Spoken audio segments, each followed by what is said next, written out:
విశ్లేషణ అనే కార్యక్రమం ద్వారా ఉన్నతమైన దేవుని సంగతులను నేర్చుకొనుటకు సిద్ధపడి ఉన్నటువంటి మీ అందరికీ నా హృదయపూర్వకమైన వందనములు తెలియజేయుచున్నాను. ఈరోజు కూడా దేవుని మహాకృపను బట్టి పరిశుద్ధ గ్రంథం నుండి చక్కని సంగతులను మనం ఆలోచన చేద్దాం. మనిషికి దేవుడు ప్రధానమైనటువంటి సాధనంగా అవయవాలను దేహంలో అమర్చి ఇచ్చాడు. ఈ భూమి మీద మనిషి బ్రతుకుకు అవయవాలు ఎంతో అవసరం. ప్రకృతిలో మన చుట్టూ మనకు కావలసినవి అన్నీ ఉన్నా వాటి ద్వారా మనం పోషింపబడటానికి, జీవించటానికి, బ్రతుకును సజావుగా కొనసాగించుకోవటానికి దేవుడు మనకిచ్చినటువంటి అవయవాలలో ప్రతిదీ కూడా ఎంతో అవసరమైనది, విలువైనది.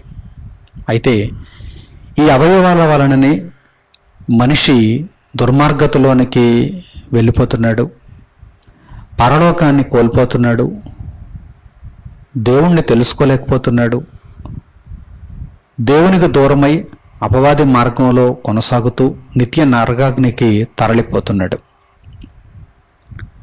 దేవుడు మనకిచ్చినటువంటి అవయవాలు ఎంత ముఖ్యమైనవో వాటిని సరైనటువంటి మార్గంలో మనం ఉంచకపోతే అవి అంత ప్రమాదకరమైనవి. అందుకే మన అవయవాలతో మనం ఎప్పుడూ కూడా మాట్లాడుతూ ఉండాలి. అంటే మన అవయవాలకు ఎలా ఉండాలో మనం ఎప్పుడూ నేర్పిస్తూ ఉండాలి.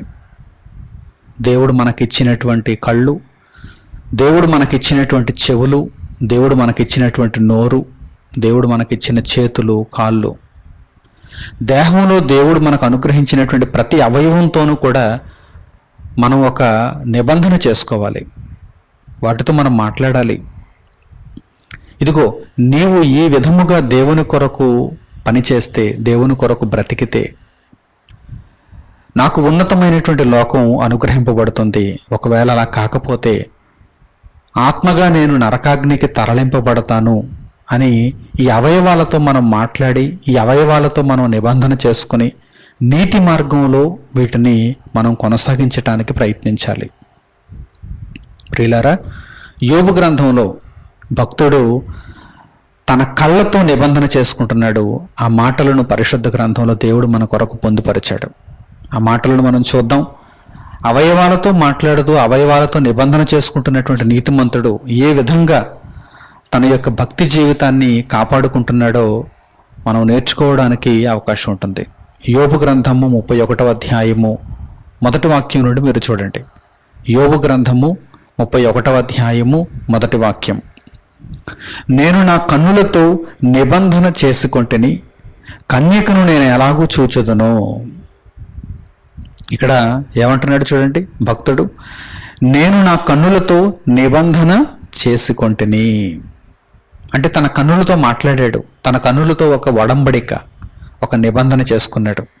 ఇదిగో, నీవు మోహపు చూపుతో కన్యకలను చూడవద్దు, స్త్రీలను చూడవద్దు. ఎందుకంటే మోహపు చూపుతో నువ్వు ఎప్పుడైతే ఒక స్త్రీని చూస్తావో అప్పుడే నీ హృదయమందు నీవు ఆ స్త్రీతో వ్యభిచరించిన వాడవవుతావు.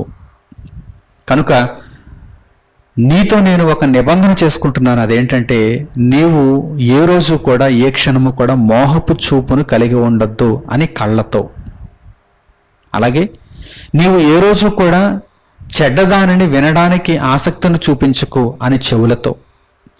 నీవు ఏ రోజు కూడా చెడు మాట్లాడకు అని మన నోటితో.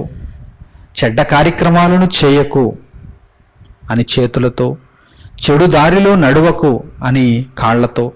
మన దేహంలో దేవుడు మనకు అనుగ్రహించినటువంటి ప్రతి అవయవంతో మనం నిబంధన చేసుకున్నప్పుడు మన శరీరంలో ఉన్న ప్రతి అవయవం కూడా నీతి మార్గంలో నడుచుకోవడానికి అవకాశం ఉంటుంది. నీతి సాధనంగానే దేవుడు ఈ అవయవాలను చూస్తాడు. మనకు దేవుని మార్గంలో నడుచుకున్నందుకు చక్కని ప్రతిఫలాన్ని దేవుడు అనుగ్రహిస్తాడు.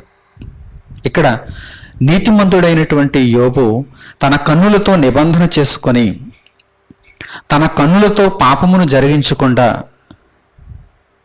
తన కన్నులతో మాట్లాడాడు. తన దేహంలోని ప్రతి అవయవాన్ని కూడా తన ఆధీనంలో ఉంచుకుంటున్నాడు, నీతిని కొనసాగించుకుంటున్నాడు. అయితే ప్రసంగి గ్రంథంలో ప్రసంగి ఏం చేస్తున్నాడో తెలుసా? తన కన్నులు వేటినైతే చూడాలని ఆశిస్తున్నాయి వాటినన్నిటినీ కూడా చూడటానికి విడిచిపెట్టేశాడు. అంటే తన కన్నులతో నిబంధన చేసుకోలేదు. అప్పుడు చివరకు అంతా వ్యర్థమే అని మాట్లాడుతున్నాడు. ఆ మాటలను కూడా పరిశుద్ధ గ్రంథంలో మనం చూద్దాం. ప్రసంగి గ్రంథము 2వ అధ్యాయాన్ని చూడండి. ప్రసంగి గ్రంథము 2వ అధ్యాయము 10వ వాక్యాన్ని మీరు గమనించండి. నా కన్నులు ఆశించిన వాటిలో దేనిని అవి చూడకుండా నేను అభ్యంతరం చేయలేదట. మరియు నా హృదయము నా పనులన్నిటిని బట్టి సంతోషింపగా సంతోషకరమైనదేది అనుభవించకుండా నేను నా హృదయమును నిర్బంధింపలేదు. ఎక్కడ అడ్డుకట్టలు వేయలేదు ప్రసంగి. కనుక చివరికి వచ్చేసరికి ఏమంటున్నాడంటే, నేను దేనినైతే చూచానో, దేనినైతే విన్నానో, దేనినైతే అనుభవించానో అదంతా కూడా వ్యర్థమైపోయింది. అంతా వ్యర్థమే, సమస్తం వ్యర్థమే అంటున్నాడు ప్రసంగి. ప్రియులారా, మనకు దేవుడిచ్చినటువంటి అవయవాలతో మనం మాట్లాడి వాటితో ఒక నిబంధన చేసుకొని వాటిని ఇష్టానుసారంగా విడిచిపెట్టకుండా నీతి మార్గములోనే అవి కొనసాగేటట్లుగా మనం జాగ్రత్త పడాలి. ఎందుకంటే మన అవయవాలతో మనం జరిగించినటువంటి ప్రతి తప్పుకు మనమే బాధ్యత వహించాలి, మనమే శిక్షను అనుభవించాలి. కన్ను నేరం చేస్తుందని కంటికి శిక్ష విధించడానికి కుదరదు. చేతులు నేరం చేశాయని చేతులకు సపరేట్గా శిక్ష విధించడం కుదరదు. ఈ దేహంలో ఏ అవయవం ద్వారా నీవు నేరాన్ని జరిగించినా ఈ లోకంలో అయితే దేహమంతటికి శిక్ష విధింపబడినట్టుగా పరలోకపు శిక్షాస్మృతి ప్రకారం మనము జరిగించిన ప్రతి నేరానికి మనమే బాధ్యత వహించాలి. కనుక మన కన్నులతో మనం నిబంధన చేసుకోవాలి, మన చేతులతో మనం నిబంధన చేసుకోవాలి, మన కాళ్ళతో మనం నిబంధన చేసుకోవాలి. టోటల్గా దేవుడు మనకిచ్చినటువంటి శరీరం అందున్నటువంటి ప్రతి అవయవంతో మనం ఒక నిబంధన చేసుకోవాలి. అదేమిటంటే నీవు నీతి సాధనంగా ఉపయోగపడాలి, దుర్నీతి సాధనంగా కాదు.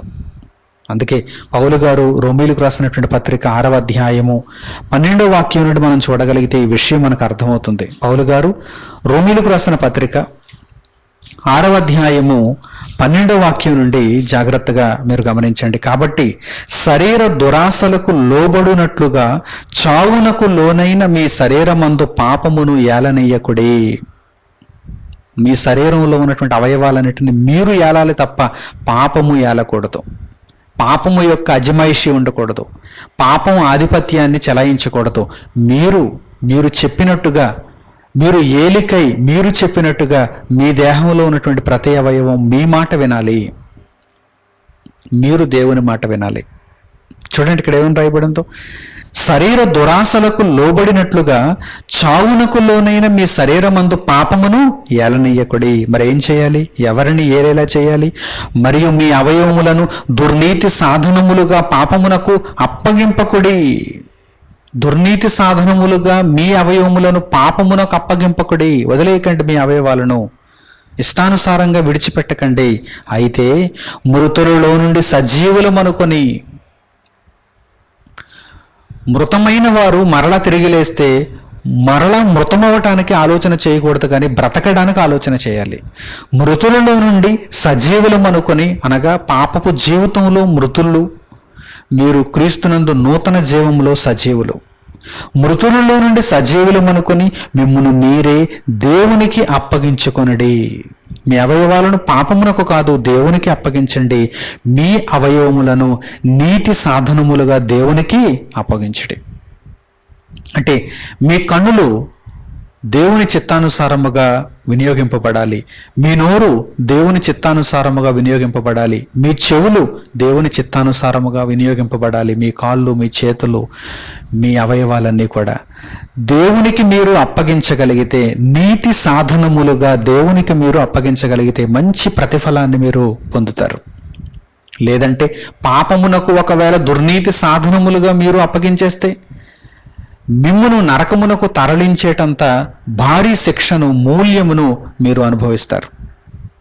చూడండి, మీరు కృపకే గాని ధర్మశాస్త్రమునకు లోనైన వారు కారు గనక పాపము మీ మీద ప్రభుత్వము చేయదు. మీరు యేసుక్రీస్తు ప్రభు వారి కృపకు లోనైన వారుగా ఉండాలి తప్ప పాపమునకు లోనైన వారుగా ఉండకూడదు. పాపము మీ మీద ప్రభుత్వము చేయకూడదు. ఈరోజు ఎంతో మంది తమకివ్వబడినటువంటి అవయవములను పాపమునకు అప్పగించేస్తున్నారు. కళ్ళతో పాపం, నోటితో పాపం, చెవులతో పాపం, చేతులతో పాపం, కాళ్ళతో పాపం. ప్రతి విషయమందు దుర్నీతిని ఒక అలవాటుగా చేసుకున్నటువంటి మనుష్యులు ఈరోజు మన చుట్టూ కనిపిస్తున్నారు. మీలో కూడా ఎవరైనా అటువంటి వారు ఉన్నారా? వెంటనే మిమ్మల్ని మీరు సరిచేసుకోండి. మీ అవయవములను పాపమునకు అప్పగించకుండా, పాపము మీ అవయవముల మీద ప్రభుత్వం చేయనివ్వకుండా, మీ ఆధీనంలోనికి ప్రతి అవయవం వచ్చేటట్టుగా మీరు సాధన చేయాలి. ఎందుకంటే ఉన్నతమైనటువంటి పిలుపు, ఉన్నతమైనటువంటి బహుమానం మన కొరకు ఎదురు చూస్తున్నాయి. యోబు గారు తన కళ్ళతో నిబంధన చేసుకున్నట్టుగా మనము కూడా మన అవయవాలన్నిటితో నిబంధన చేసుకొని ఆ నిబంధన మేరకుండా ఉండేటట్లు, మన ఆధీనంలోని ప్రతి అవయవం ఉండేటట్టుగా మనం సాధన చేసుకొని దేవునికి ఈ అవయవాలను నీతి సాధనములుగా మనం అప్పగించగలిగితే దేవుని యొద్ద నుండి మంచి ప్రతిఫలాన్ని నిత్యత్వముగా మనం పొందగలుగుతాం. చక్కని నిర్ణయాలు తీసుకొని మీ దేహాన్ని నీతి సాధనంగా దేవుని కొరకు వినియోగిస్తారని హృదయపూర్వకంగా కోరుకుంటూ ఈ సందేశాన్ని ఇంతటితో నేను ముగిస్తున్నాను. తండ్రి అనే దేవునికి ప్రార్థనలు ఏకీభవించండి. మహోన్నతుడు అయిన మా కన్న తండ్రి, ఈ సమయం ముందు మీరు మాకు అనుగ్రహించిన ఉన్నతమైన పాఠ్యాంశము నిమిత్తము మా హృదయపూర్వకమైన కృతజ్ఞతాస్తుతులు మీకు చెల్లిస్తున్నాము. మీ మాటలను అనుసరిస్తూ మీ కొరకు బ్రతుకుతూ మీరిచ్చినటువంటి ఈ దేహమును నీతి సాధనములుగా వినియోగించే నిమిత్తము మీకే మేము అప్పగించటానికి తగినటువంటి హృదయమును, తగినటువంటి బుద్ధిని, తగిన జ్ఞానమును మాకు దయచేయండి తండ్రి. విషయములు తెలిస్తే తప్ప ఏ మనిషి సరైన నిర్ణయం తీసుకోలేడు. కనుకనైనా ఈ మాటలు అనేకుల చెవిన పడి దుర్నీతి సాధనములుగా కాకుండా నీతి సాధనములుగా తమ అవయవములను వినియోగించేటువంటి ఆలోచన, అటువంటి నిర్ణయం ప్రతి ఒక్కరూ తీసుకొనగలుగులాగున కృపను అనుగ్రహించమని మిమ్మల్ని కోరుకుంటూ మా ప్రార్థన మనవులను మా ప్రభువును రక్షకుడునైన యేసుక్రీస్తు వారి పేరిట మిమ్మల్ని వేడుకొనిచున్నాము తండ్రి. ఆమేన్. అందరికీ వందనములు. సెలవు.